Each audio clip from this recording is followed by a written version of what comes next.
Pending లో ఉన్న కార్మికుల జీతాలను వెంటనే చెల్లించే విధంగా ప్రభుత్వం కృషి చేయాలని, దానికి సంబంధించిన జీవోను ముందుకు తీసుకువెళ్లాలని ఎమ్మెల్సీ కోదండరాం కోరారు.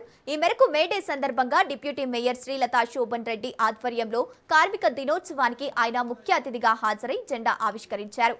కార్మిక దినోత్సవాన్ని మహిళా కార్మిక దినోత్సవంగానే పరిగణించాలన్నారు.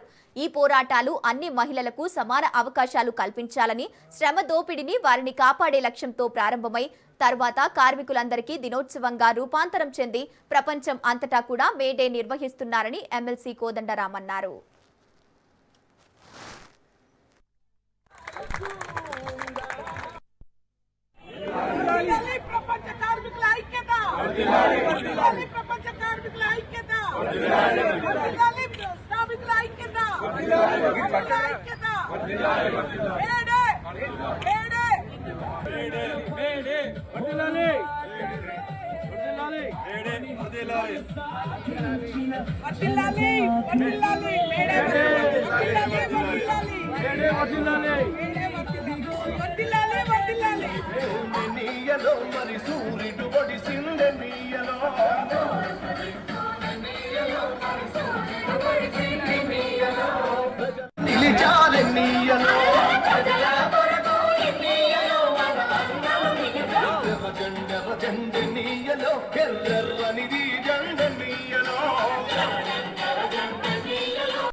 పనిచేసే కార్మికులందరూ వస్తువులు పనిచేసే వాళ్ళందరూ కూడా దీంట్లో భాగస్వాములు.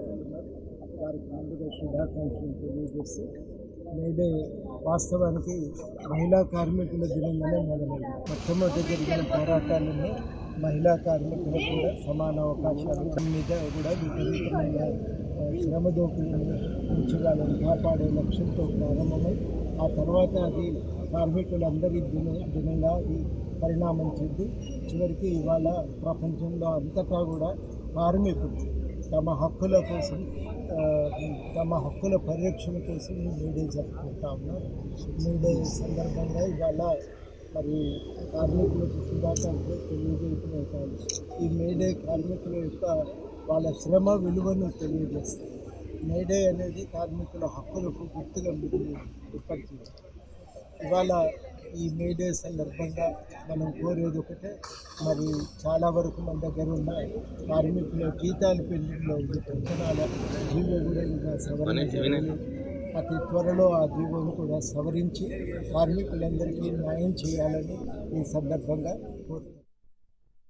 రోజు ముఖ్య అతిథిగా నూతనంగా ఎన్నికైన ఎమ్మెల్సీ కోదండరాం గారు విచ్చేయడం జరిగింది.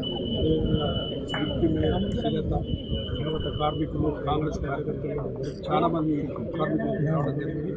మరి గత ప్రభుత్వాలు కార్మికులను పక్కన పెట్టినా కూడా ఈరోజు కాంగ్రెస్ పార్టీ రేవంత్ రెడ్డి బ్రహ్మాండంగా కార్మికుల గురించి అన్ని కోసం విషయం పత్రాలు పెట్టారు.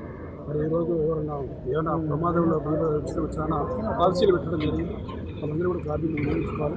కార్మికులకు పెద్దపీట ఇవ్వడానికి కాంగ్రెస్ పార్టీ ముందు రాబోయే రోజుల్లో మరి తెలంగాణ సాధించడంలో కార్మికులు ఎంతో పాత్ర పోషించున్నారు. ఈరోజు పాత్ర పోషించిన విషయం ఈరోజు ప్రొఫెసర్ కోదండరాం గారు ఉద్యమ నాయకుడు ఇతనికి ఎమ్మెల్సీ ఇవ్వడం జరిగింది. ఎమ్మెల్సీ గారు రాబోయే రోజుల్లో ఇంటి కూడా కావాలని చెప్పి కోరుకుంటున్నాం. ఇట్లా జరుగుతుంది, కార్మికులకు మరీ మంచి జరుగుతుంది. రాబోయే రోజుల్లో కాంగ్రెస్ పార్టీ కార్మికుల ఐక్యతను సాధించాలని చెప్పి